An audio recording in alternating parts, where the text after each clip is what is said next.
Bonsoir Loïc Dubois, tu es plus connu sous le nom de Pipo. Bienvenue dans Clip. À tes côtés, Arda Imrek, on te surnomme Raflo et tu es joueur professionnel de Super Smash Bros Ultimate. Wow. Ah, il est chaud, Jimo. Bon, ça l'a chauffé. Ça l'a chauffé. Ce jeu, je connais. Ouais. Alors, on commence avec toi, Toukouille. Tu es l'un des meilleurs joueurs français de League of Legends. Tu évolues dans le rôle de mid laner. Est-ce que tu peux nous expliquer League of Legends à ceux qui ne connaissent pas? Ok, alors League of Legends, pour résumer de façon très très facile, c'est comme si, en gros, c'est un jeu d'équipe en 5 contre 5, où le but c'est de détruire des bâtiments, et ensuite, une fois qu'on a tout détruit, on a gagné. Et donc en fait, voilà, moi j'aime bien dire que c'est un peu comme une partie d'échecs, sauf qu'on est 5, et que chaque personne est dans un duel en 1 contre 1 ou 2 contre 2, et se bat en même temps. Voilà, le but c'est de bien réussir tes duels, et bien réussir aussi à marcher avec ton équipe pour faire progresser la partie et gagner. Toi, Raflo, tu joues à Super Smash Bros Ultimate. Est-ce que tu peux expliquer les règles à ceux qui ne connaissent pas? Alors, Smash Bros Ultimate, c'est un jeu de combat assez classique, comme on a partout, comme un peu un Street Fighter, etc. C'est un jeu où on va avoir 2 personnages qui vont jouer l'un contre l'autre en 1 contre 1. Et le but, ça va être juste de prendre les 3 vies de son adversaire. Plus on va taper son adversaire, plus il va être éjecté loin. Et à un moment, l'adversaire aura trop de pourcentage pour rester sur le terrain, il va être éjecté trop loin. Et là, on aura pris une vie. Le but, c'est d'avoir pris les 3 vies, on a gagné la partie, quoi. Alors Loïc, j'aimerais raconter ton histoire. Donc on te surnomme Toukouille. Pourquoi ce surnom? Bon, j'ai pas prévu que je devienne pro gamer, que je devienne un peu connu. Mais ouais, à la base, c'était vraiment une déconne avec des potes. À la base, mon pseudo, c'était pas ça, c'était Toutouille, pas Toukouille. Mais c'était une déconne avec des potes. Je me suis inscrit sur justement sur League of Legends. Et c'était déjà pris, du coup, je me suis appelé Toukouille. Et voilà, ensuite... il s'est passé de nombreuses années et au final, je suis devenu pro. Et me voilà ici maintenant avec ce beau pseudo. Alors, tu commences à jouer aux jeux vidéo à 3-4 ans, c'est très tôt. Tu jouais beaucoup à Shrek. À l'âge de 6 ans, on te diagnostique la maladie des os de verre. Qu'est-ce que c'est, cette maladie? En gros, c'est une maladie qui fait que j'ai des petits problèmes au niveau des os. Donc, je suis plus fragile, je suis peut-être un peu plus petit que la moyenne. Et voilà, il y a d'autres symptômes aussi, plus graves pour les personnes qui ont des formes plus graves. Mais voilà, moi, j'ai la chance de pouvoir être dans un état assez bon pour pouvoir jouer aux jeux vidéo et juste vivre ma vie. Donc toi, quand tu apprends cette maladie, ça représente quoi les jeux vidéo dans ta vie, en fait? Quand j'apprends cette maladie, j'ai 6 ans, je pense que je réalise pas trop encore. Mais c'est plus tard, quand je vais avoir peut-être 10, 11 ans, que je commence à être au collège, où vraiment je vais un peu me réfugier là-dedans et ensuite, c'est vraiment devenu ma vie, quoi. Tu dis aussi, et c'est important que tu sois là sur ce plateau pour le dire, parce que à la télévision, et surtout en France, on parle encore, toujours, des jeux vidéo de la même manière. Toi, t'expliques que ça t'a aidé à prendre confiance en toi. Ouais, c'est ça. Après, j'ai un profil peut-être un petit peu particulier, mais le fait d'évoluer anonymement, au début en tout cas, de pouvoir jouer, pouvoir parler sans forcément montrer ma tête, montrer qui je suis, raconter mon histoire, ça m'a vraiment permis de développer, juste de me développer sans avoir tous ces préjugés, ces a priori-là. Et ensuite, voilà, c'est devenu ma carrière et j'ai continué là-dedans. Donc toi, t'es parti t'entraîner aux États-Unis. Dans le doc, on te voit avec ton entraîneur américain. Et vous allez voir, c'est exactement comme dans le vrai sport. On a avec nous 2 athlètes, certes jeunes, mais qui sont capables de subir des pressions aussi intenses que des athlètes de haut niveau dans les sports dits traditionnels. Regardez un extrait. Pendant les entraînements, du moins dans la salle de jeu, je le traite comme les autres joueurs. J'essaie de me mettre à sa place, même si c'est impossible, et je tiens à respecter sa condition. Je pense qu'il apprécie quand les gens le traitent de manière égale aux autres joueurs. Donc si je pense que je dois être plus dur avec lui, que je dois lui demander plus, je vais lui demander plus. Et je trouve qu'il s'en sort assez bien.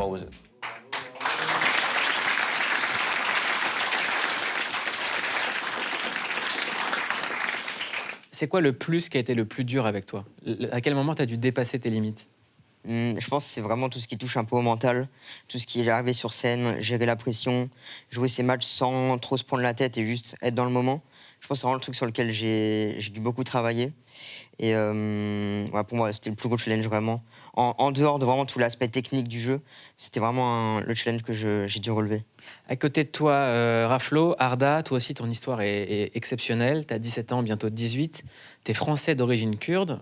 Tu vis à Drancy, dans le 93. Très beau département, belle moulure. Tes parents sont arrivés en France quand ils avaient 16-17 ans. Ils ont dû travailler tout de suite sans pouvoir faire d'études. Et pour toi, les études, c'est extrêmement important. tu es un très bon élève, tu avais 17 de moyenne en collège, et en plus de ta carrière dans l'e-sport, tu continues de suivre des études et tu souhaites devenir ingénieur. Comment est-ce que tu arrives à concilier les deux? Je trouve que les études, ça reste quand même très important. Malgré le fait qu'il y a cette carrière-là à côté, c'est toujours bien d'avoir un petit plan de secours à côté. Enfin, le plan de secours, en l'occurrence, là, c'est plus les jeux que les études.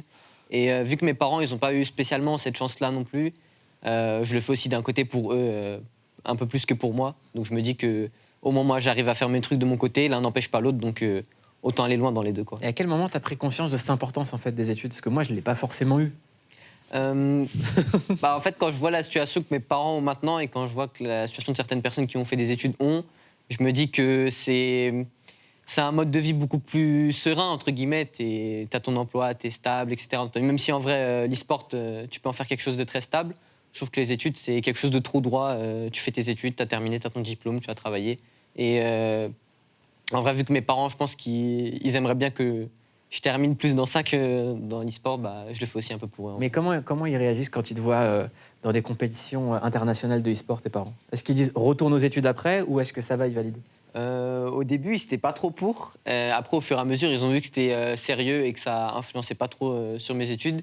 Et ils ne se rendaient pas vraiment compte. Après, quand ils ont vu, par exemple, des vidéos, etc., ils se sont dit, en vrai, tant que ça influence pas sur tes études, continue. Et en vrai, ils aiment bien pour le moment. En tout cas, si vous nous regardez, faites des études, sinon vous allez finir sur Énergie 12.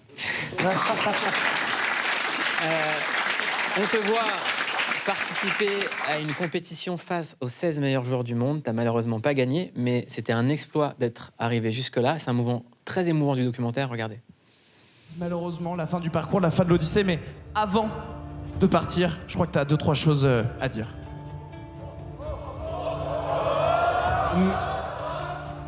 Merci à tous ceux qui sont venus pour m'encourager.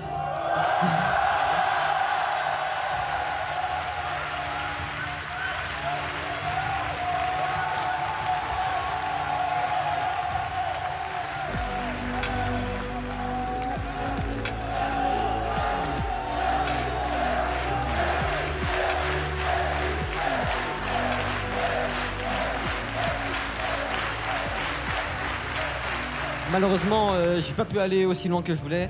Le Shuton, il m'a arrêté, il était vraiment trop fort. Mais franchement, ça m'a fait grave plaisir, vos encouragements, et j'espère que la prochaine fois, ça se passera juste mieux en fait. Merci beaucoup. Merci tout le monde.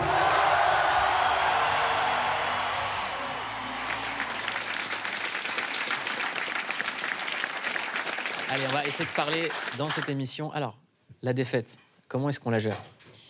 Au début, c'est dur. Parce que le plus important, c'est juste d'apprendre à perdre. Au début, juste tu perds, t'es un peu énervé de ne pas pouvoir aller plus loin. Et faut juste se dire que c'est un moyen juste de pouvoir en tirer des choses pour ne plus perdre après. Et je trouve que c'est aussi important de perdre, parce que si tu fais que de gagner, tu te rends pas spécialement compte qu'est-ce que tu as à perdre. En fait, quand tu perds, tu vois ce que ça fait de plus être dans la compétition, tu vois les meilleurs se battre entre eux et toi, tu es juste là à regarder. Donc au début, c'est très très dur, mais apprendre à perdre, je pense que c'est très important. Et toi, Toukouille? Ouais, apprendre à perdre, c'est jamais évident, évidemment. C'est sûr que, ouais, comme ils disent, se faire éliminer, voir tous tes amis encore en compétition se battre pour le titre. Toi, t'es là, t'es chez toi, tu les regardes, tu te dis, bon, la prochaine fois, j'espère que j'y serai, quoi. Et ouais, ça reprend un peu comme, j'imagine, ce qui se passe dans le sport, etc., où on vit vraiment pour la compétition, ou en tout cas, c'est une grande partie de notre vie. Comme les 22 joueurs ce soir qui seront sur le terrain sur Canal+. Oui, je peux pas être à leur hauteur, mais dans l'idée, c'est ça. On dédie quand même pas mal de notre vie à cette pratique. Et ça nous enrichit beaucoup, mais il y a aussi du coup beaucoup de moments plus compliqués, mais ça fait partie de la vie. Jimo? Moi, je suis très habitué à perdre. Donc, maintenant, il faut que je m'habitue à gagner, quoi. C'est ça qui est très difficile. Je vais trahir Jimo. Je sais que c'est pas un jeu de compète. En ce moment, il est sur Zelda, donc le 1. Il joue avec son téléphone à côté et des solutions. Qu'est-ce qu'on en pense? Alors, ça, normalement, c'est interdit, non? Les gars, qu'est-ce qu'on en pense? Non, mais mec... Oh là là. Ah oui, le dédain. Ouais, attends, mec, il y a des trucs que tu peux pas les trouver sans aller sur Internet. C'est un jeu pour enfants, je crois, Zelda. Jimo, il a 17 ans. Smash Bros aussi, hein, t'es arrivé de deuxième. Hein. Ah ouais. Merci beaucoup, Loïc. Merci, Arda. La série documentaire e-sport, les nouveaux dieux du stade, c'est disponible en intégralité sur MyCanal. Georges Eddy, ce genre de nouveau sport, ça vous parle? Ça vous touche? Oui, j'ai beaucoup de respect pour eux parce qu'il faut beaucoup de concentration, c'est très compétitif. Mais mon message aux jeunes que je croise, c'est plutôt laisser vos écrans de côté et aller dehors, prendre de l'air et faire du vrai sport, du sport traditionnel. Donc la question que j'aurais pour vous, c'est est-ce que vous faites un peu de sport traditionnel pour préparer votre profession dans les e-sports? J'ai fait quand même 20 ans de voir sur les jeux vidéo de basket, donc je connais bien le milieu. Qu'est-ce que vous répondez à ça? Bon, pour moi, c'est un peu compliqué de faire vraiment des vrais sports dehors. Mais quand j'étais en Amérique, j'avais un coach avec qui j'ai pas mal discuté du coup de ma maladie, etc. Et on s'est fait un petit programme d'entraînement. Et ouais, je pense que c'est important d'être en bonne forme physique pour être bon quand il faut cliquer sur son ordinateur. Pour moi, les moments où j'ai le mieux performé en tournoi, où je me sentais le mieux, c'était les moments où je pratiquais le plus de sport. J'allais soit à la salle de musculation, soit je faisais du sport dehors. Je jouais beaucoup au foot avant. Mais je trouve que c'est important de se sentir aussi bien dans son corps. Et c'est vraiment les moments où je me sentais le mieux dans mon jeu, c'était quand j'étais bien physiquement, on va dire. Donc ouais, je pense que c'est aussi important, à côté, de ne pas faire que le jeu, parce que c'est aussi... faut aussi savoir se défouler un peu à côté, je pense. Bravo, j'aime bien ce message. Voilà.